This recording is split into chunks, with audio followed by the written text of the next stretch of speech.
आप सभी विद्यार्थियों को जय श्री श्याम। तो प्यारे दोस्तों, हम सिंधु सभ्यता के प्रमुख स्थलों का अध्ययन कर रहे हैं और इससे पहले हमने हड़प्पा, मोहनजोदड़ो, कालीबंगा, हड़प्पा, मोहनजोदड़ो, कालीबंगा, लोथल तथा चनूदड़ो के बारे में अध्ययन कर लिया है। तो हड़प्पा पहली राजधानी, मोहनजोदड़ो दूसरी राजधानी, कालीबंगा तीसरी राजधानी। डॉक्टर दशरथ शर्मा ने कालीबंगा को सिंधु सभ्यता की तीसरी राजधानी बताया। इसी प्रकार लोथल एक प्रसिद्ध बंदरगाह के रूप में प्रसिद्ध था, जिसे लघु हड़प्पा और लघु मोहनजोदड़ो कहा गया। इसका शाब्दिक अर्थ, लोथल का शाब्दिक अर्थ मुर्दों का नगर। गोदीबाड़ा के प्रमाण मिले हैं, चावल बाजरा के प्रमाण, आटा चक्की के प्रमाण मिले हैं, घोड़े की मृण मूर्ति के प्रमाण मिले हैं। इसी प्रकार जो चनूदड़ो स्थल है, चनूदड़ो स्थल सिंध पाकिस्तान में स्थित है, जिसकी खोज मजूमदार के द्वारा की गई। उत्खनन 1935 में अर्नेस्ट मैके के द्वारा किया गया। ये जो चनूदड़ो स्थल है, ये सिंधु सभ्यता का एक प्रसिद्ध औद्योगिक केंद्र था, प्रसिद्ध औद्योगिक नगर था। मणके बनाने का कारखाना मिला है, वक्राकार ईंटों के प्रमाण मिले हैं। इसी प्रकार यहाँ से हमें लिपस्टिक के प्रमाण मिले हैं, स्याही की दवात के प्रमाण मिले हैं। तो हम चनूदड़ो जो स्थल है उस पर चर्चा कर रहे थे, वहाँ से हमें क्या क्या अवशेष मिले हैं। चनूदड़ो से संबंधित आप 2-3 लाइनें और क्लियर कर लीजिए, उसके बाद जो अन्य स्थल हैं उनका अध्ययन करते हैं। तो हम चनूदड़ो का अध्ययन कर रहे थे।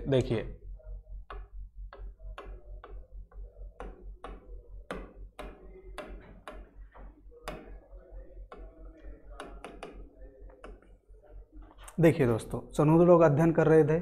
तो एक तो यहाँ से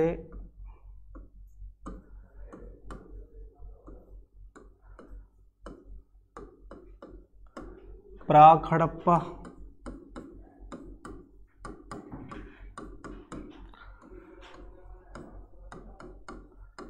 विकसित हड़प्पा व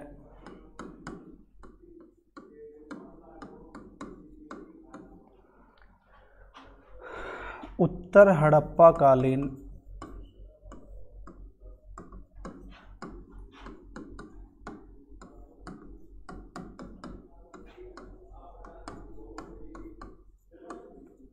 अवशेष प्राप्त हुए हैं। प्राक हड़प्पा कालीन, विकसित हड़प्पा कालीन व उत्तर हड़प्पा कालीन अवशेष प्राप्त हुए हैं। इसी प्रकार यहाँ से ये लाइन इंपॉर्टेंट है, याद रखनी है आपको।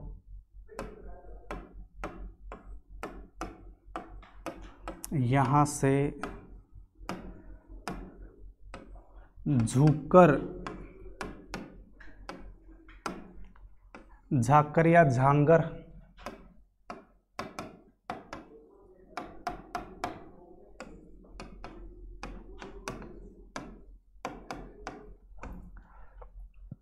संस्कृति के भी प्रमाण मिले। आपको याद रखना है, झूकर या झांगर या झाकर संस्कृति के प्रमाण मिले हैं। झूकर झांगर ये पूर्व हड़प्पा कालीन संस्कृति है, पूर्व हड़प्पा कालीन अवशेष भी बोल सकते हैं अपन। तो जो चनूदड़ो है, प्राक हड़प्पा, विकसित हड़प्पा और उत्तर हड़प्पा कालीन अवशेष मिले हैं। इसी प्रकार यहाँ से झूकर झाकर, ये इंपॉर्टेंट लाइन है, याद रखनी है आपको, एग्जाम में आया हुआ है। झूकर झाकर संस्कृति जो पूर्व हड़प्पा कालीन संस्कृति मानी जाती है, उसके अवशेष भी हमें कहाँ से मिले हैं? चनूदड़ो से प्राप्त हुए हैं। इसके पश्चात देखिए दोस्तों,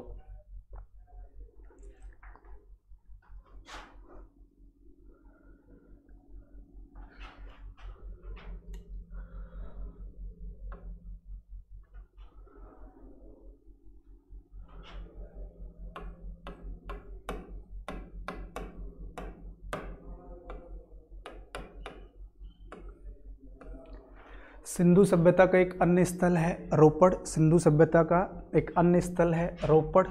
इसके बारे में देखिए, ये पंजाब में स्थित है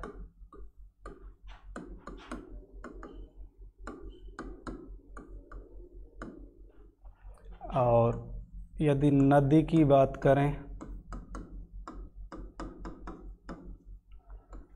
सतलज नदी की बात करें, सतलज, और इसका उत्खनन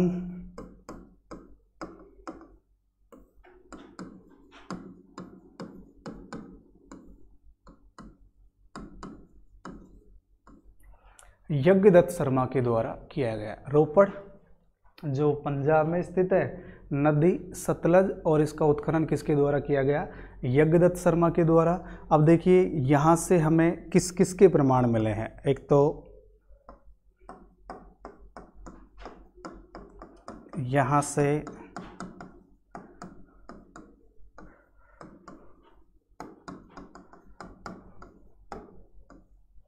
तांबे की कुल्हाड़ी, तांबे की कुल्हाड़ी,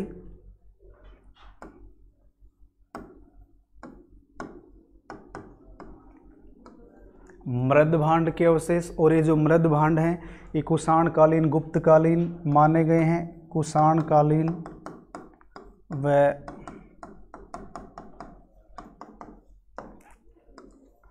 गुप्तकालीन मृद भांड। और एक यहाँ की महत्वपूर्ण विशेषता, मानव के साथ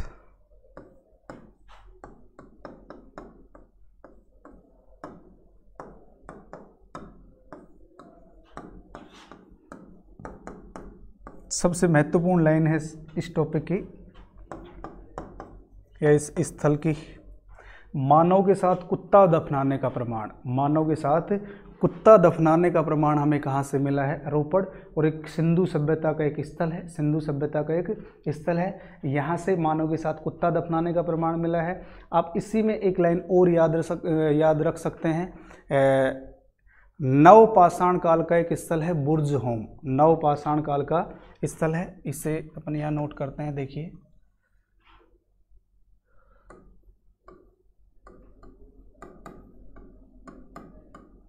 नवपाषाण काल के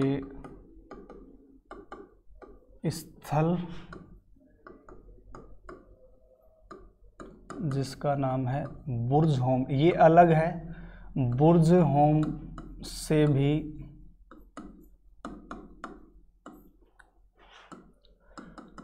मानव के साथ कुत्ता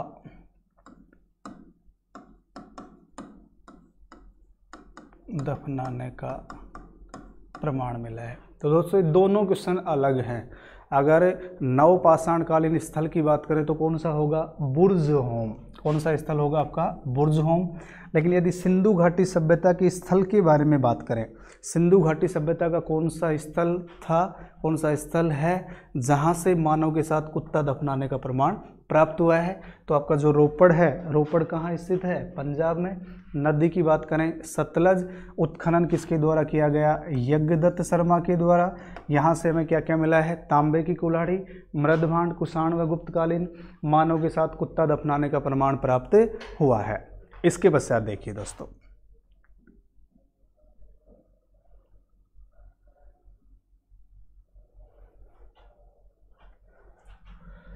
एक अन्य स्थल है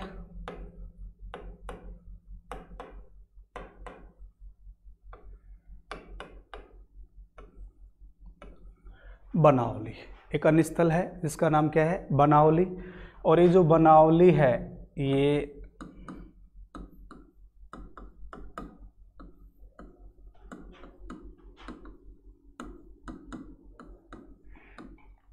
हरियाणा में स्थित है। बनावली कहाँ स्थित है? हरियाणा में। और इसकी खोज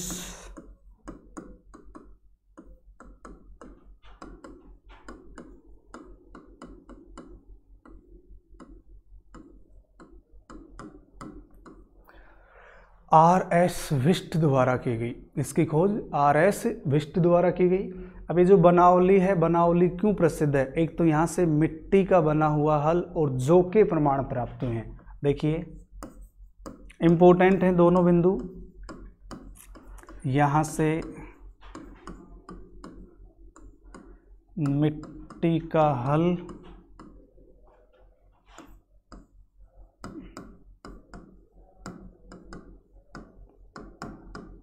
और जो कि दोनों क्वेश्चन आए हुए हैं। ये दोनों क्वेश्चन पूछे जा चुके हैं। मिट्टी का हल और जौ के प्रमाण हमें कहाँ से? उन्नत किस्म का जो मिला है यहाँ से, कहाँ से? बनावली से, बनवाली या बनावली। इसके पश्चात देखिए यहाँ से हमें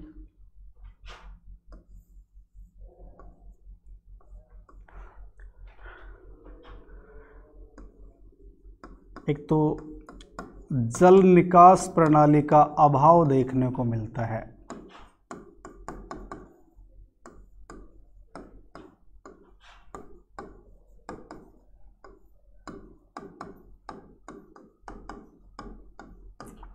जल निकास प्रणाली का यहाँ हमें अभाव देखने को मिलता है, अर्थात सार्वजनिक नालियों का अभाव था। ये महत्वपूर्ण लाइन है, अर्थात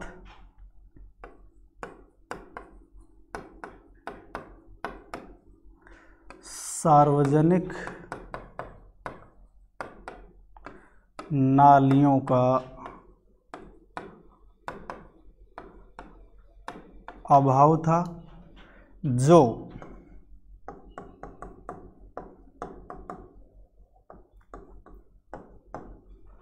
सिंधु सभ्यता की एक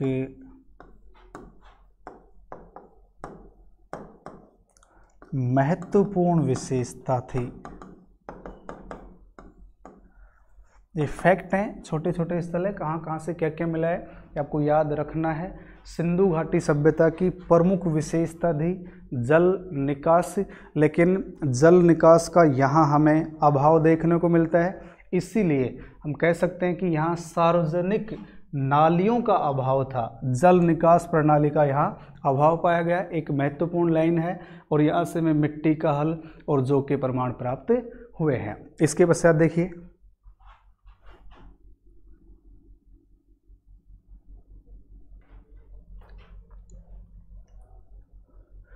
एक स्थल है आपका राखी गढ़ी। सिंधु सभ्यता का एक अन्य स्थल है जिसका नाम है राखी गढ़ी। ये जींद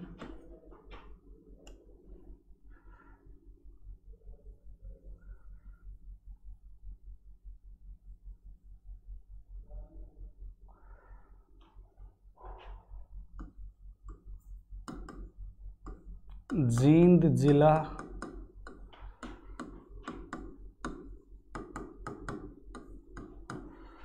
हरियाणा में स्थित है।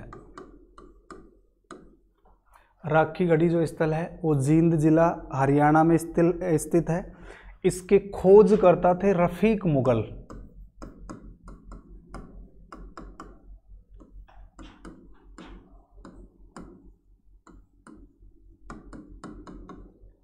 इसके खोजकर्ता कौन थे? रफीक मुगल। और ये भारत में सिंधु घाटी सभ्यता का सबसे बड़ा स्थल है। नवीनतम प्रमाणों के आधार पर भारत में सिंधु घाटी सभ्यता का सबसे बड़ा स्थल है। इंपॉर्टेंट लाइन है, याद रखना है आपको। भारत में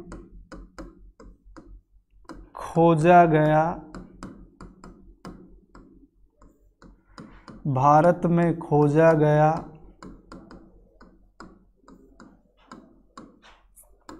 सिंधु सभ्यता का सबसे बड़ा स्थल। दोस्तों आपको याद रखना है, इंपॉर्टेंट लाइन है, भारत में खोजा गया सिंधु सभ्यता का सबसे बड़ा स्थल कौन सा है? राखी गढ़ी। क्योंकि सिंधु सभ्यता का विस्तार भारत के साथ साथ पाकिस्तान में भी है, लेकिन सिंधु सभ्यता का अगर सबसे बड़ा स्थल की बात करें वो है गनेड़ी वाल या गनेड़ी वाला, जो पाकिस्तान में है। लेकिन अगर हम भारत के दृष्टिकोण से बात करें तो भारत के दृष्टिकोण से कौन सा होगा? राखी गढ़ी। यहीं पे मैं नोट डाल के एक लाइन लिख देता हूं, नोट। दोबारा समझ लीजिए आप इसे। सिंधु सभ्यता का सबसे बड़ा स्थल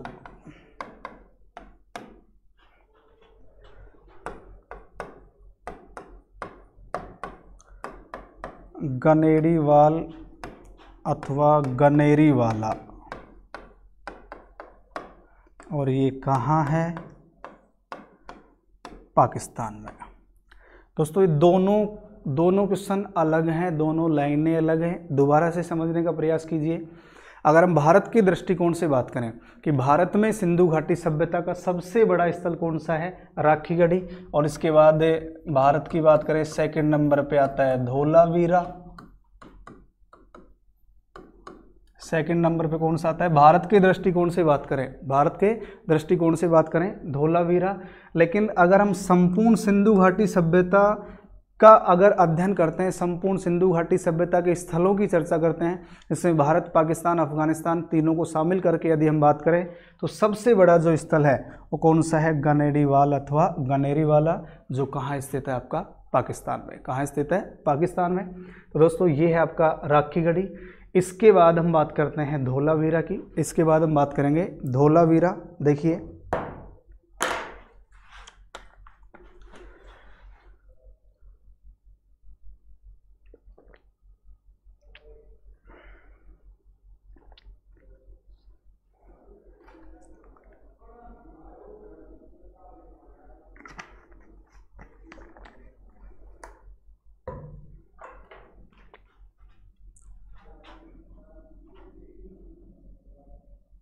देखिए दोस्तों,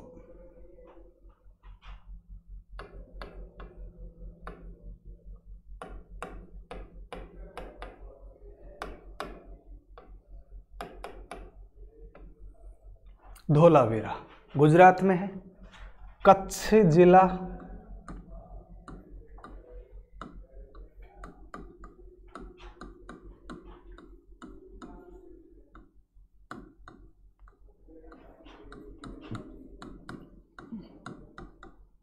भचाऊ तहसील,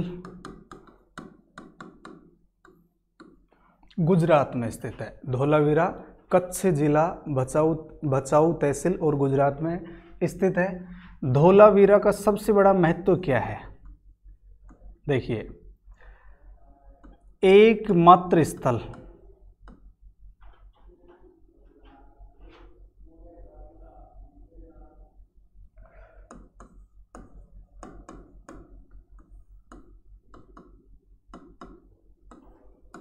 जो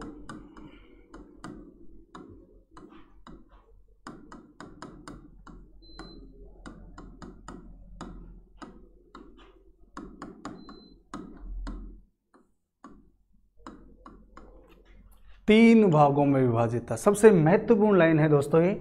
नगर नियोजन में भी हम चर्चा करेंगे। ध्यान रखना है, सिंधु घाटी सभ्यता का एकमात्र स्थल जो तीन भागों में विभाजित था, उसका नाम क्या होगा, धोलावीरा। क्योंकि एक बार समझ लीजिए, जैसे अभी हमने चर्चा की थी, कालीबंगा में चर्चा की थी,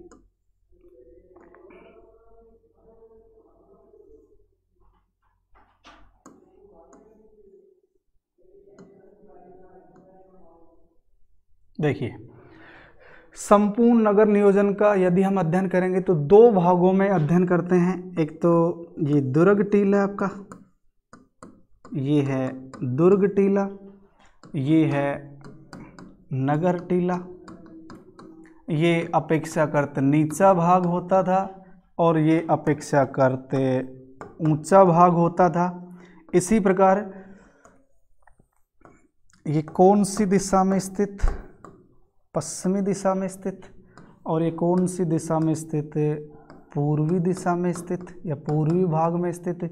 यहाँ सामान्य जन निवास करते थे और यहाँ उच्च वर्ग के लोग, यहाँ उच्च वर्ग के लोग निवास करते थे। तो एक सामान्य विशेषता है ये नगर नियोजन की, सिंधु सभ्यता के नगर नियोजन की एक सामान्य विशेषता है कि संपूर्ण जो नगर है वो कितने भागों में विभाजित थे, दो भागों में। लेकिन यहाँ हमें देखिए कौन से नगर के प्रमाण मिलते हैं,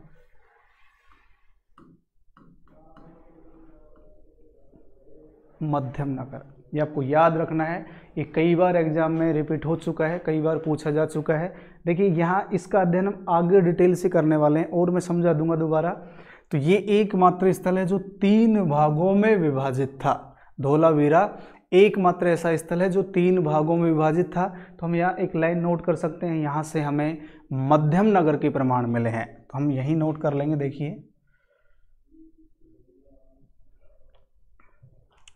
तो नंबर 2 पे अगर हम लिखें मध्यम नगर के प्रमाण मिले हैं, इम्पोर्टेंट लाइन है, यहाँ से हमें मध्यम नगर के प्रमाण मिले हैं। इसी प्रकार नंबर 3 उन्नत जल प्रबंधन की जानकारी, सबसे महत्वपूर्ण विशेषता है उन्नत जल प्रबंधन की जानकारी, यानी यहाँ से हमें 16 प्रकार के जलाशय मिले हैं।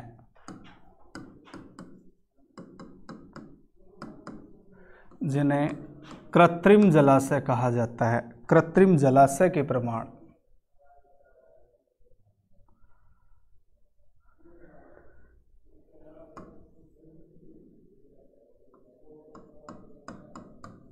कृत्रिम जलाशय के प्रमाण, इंपॉर्टेंट लाइनें हैं तीनों।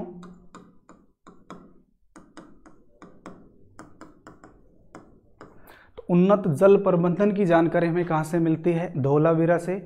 और मध्यम नगर का प्रमाण भी हमें कहाँ से मिलता है? धोलावीरा से।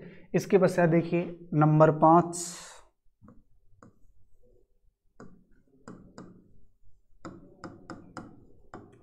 प्राचीनतम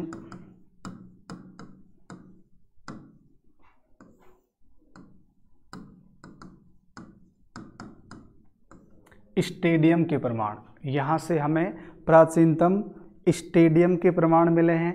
इसी प्रकार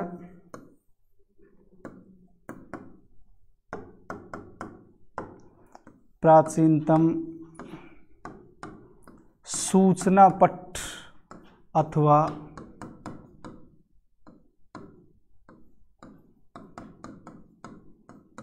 नोटिस बोर्ड का प्रमाण, यानी धोलावीरा में जो भी मिला है ये महत्वपूर्ण है, सभी लाइनें महत्वपूर्ण आपके लिए। एक तो मध्यम नगर एकमात्र स्थल था जो 3 भागों में विभाजित था, मध्यम नगर के प्रमाण मिलते हैं।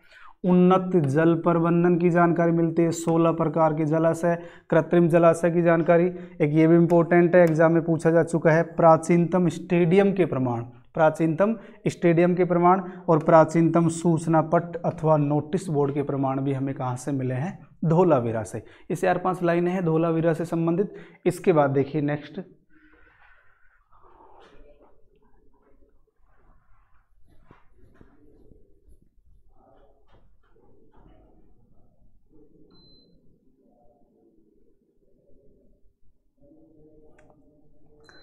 इसके बाद देखिए दोस्तों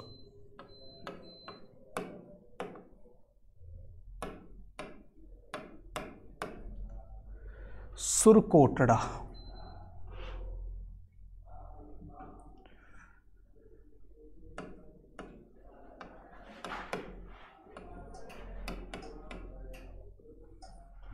सुरकोटड़ा कच्छ का रण गुजरात में स्थित है।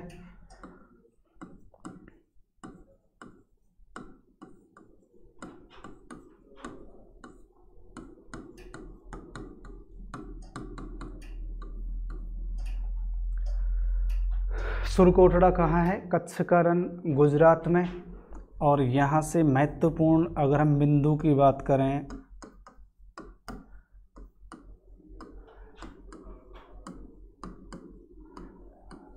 घोड़े की हड्डियाँ या अस्थि पंजर,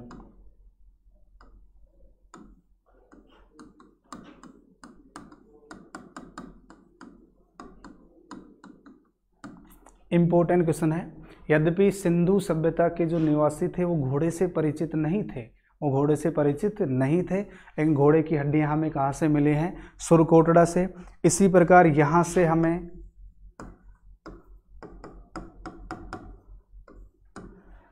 कब्रगाह के प्रमाण मिले हैं और तराजू का पलड़ा,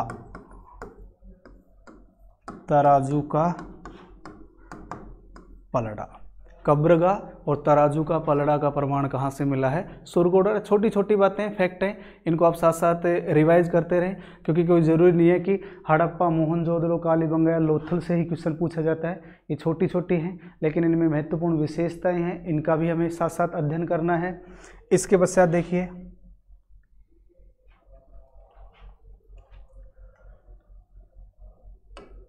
एक स्थल का नाम सुना होगा आपने, कुणाल।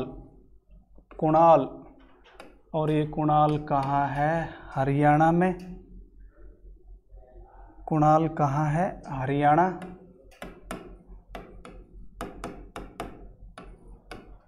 देखो यहाँ से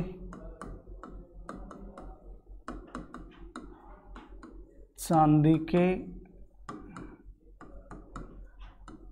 मुकुट प्राप्त हुए हैं, 2 मुकुट मिले हैं। यहाँ से हमें चांदी के 2 मुकुट प्राप्त हुए हैं। इसी प्रकार एक स्थल है आपका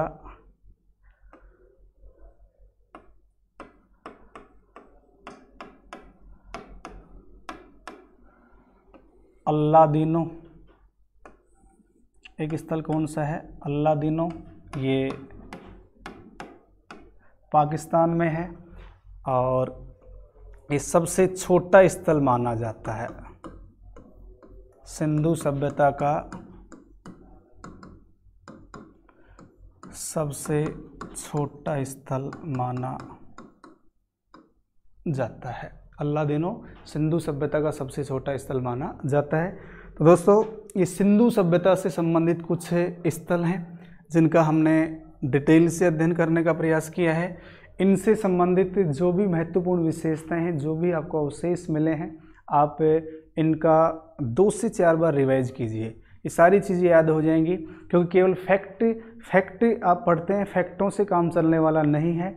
हमने स्थलों से संबंधित 3 वीडियो बनाए हैं। सिंधु सभ्यता के जो स्थल हैं उससे संबंधित 3 वीडियो बनाए हैं, जिसमें आपके हड़प्पा, मोहनजोदड़ो, लोथल, कालीबंगा, रोपड़, धोलावीरा, अल्लादीनो, राखीगढ़ी, जो मेन जो आपके स्थल हैं उनका हमने अध्ययन किया है। इसी प्रकार एक स्थल का नाम सुना है आपने,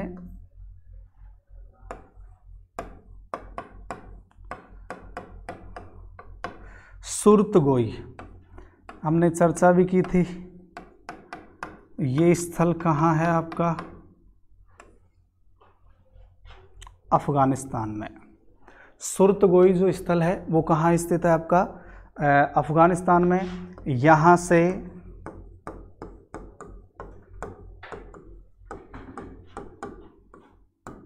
नहरों के अवशेष मिले हैं। यहाँ से हमें किसके अवशेष मिले हैं? नहरों के अवशेष मिले हैं। इसी प्रकार एक स्थल है आपका रंगपुर, गुजरात में है। एक स्थल है आपका रंगपुर। देखिए,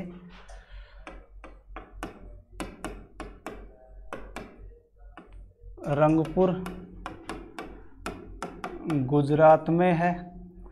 और अगर नदी की बात करें, मादर नदी किनारे, नदी कौन सी है?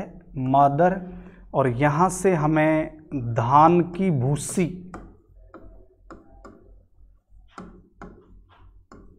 धान की भूसी के प्रमाण मिले हैं। रंगपुर कहाँ है? गुजरात में। यहाँ से हमें धान की भूसी के प्रमाण मिले हैं। इसी प्रकार एक स्थल है आपका कोटदीजी।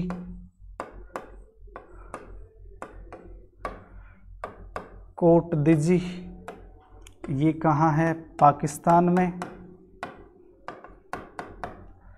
कोटदीजी नामक स्थल कहाँ है आपका? पाकिस्तान में। और ऐसा उल्लेख मिलता है कि यह नगर अग्नि से नष्ट हुआ था।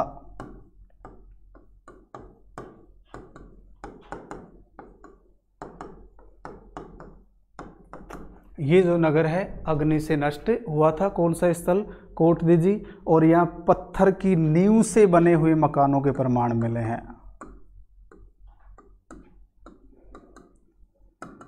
पत्थर की नींव से बने हुए मकानों के प्रमाण मिले हैं। तो दोस्तों ये थे सिंधु घाटी सभ्यता के प्रमुख स्थल जिनका हमने अध्ययन किया है। और इस टॉपिक के बाद यानी हमने एक पार्ट कंप्लीट किया है, सिंधु घाटी सभ्यता का एक पार्ट कंप्लीट किया है, वो सिंधु घाटी सभ्यता के प्रमुख स्थल हैं। इसके बाद हम नेक्स्ट बात करेंगे सिंधु सभ्यता का नगर नियोजन, सामाजिक, धार्मिक, आर्थिक और राजनीतिक जीवन, इनका भी हम इसी प्रकार अध्ययन करेंगे। तो लगभग 3 वीडियो और बनाएंगे। तो आप निरंतर रेगुलर अध्ययन करते रहें, इनको बार बार रिवाइज करते रहें, क्योंकि केवल फैक्टों पे आप विश्वास न करें। मैं दोबारा रिवाइज करवा रहा हूँ, दोबारा पुनः आपको सूचित कर रहा हूँ, केवल फैक्टों पे विश्वास नहीं करें। केवल फैक्ट पढ़ने से हमारा काम चल जाएगा। इन चीज़ों को आप 2 से 4 बार रिवाइज कीजिए, ये सारी चीज़ें आपको, सारी लाइनें, सारी बातें आपको क्लियर हो जाएंगी। तो इसके बाद हम नेक्स्ट बात करेंगे सिंधु घाटी सभ्यता का नगर नियोजन, एक महत्वपूर्ण विशेषता थी, उस पर चर्चा करने वाले हैं। तो आज के वीडियो में इतना ही। जय हिंद, जय भारत।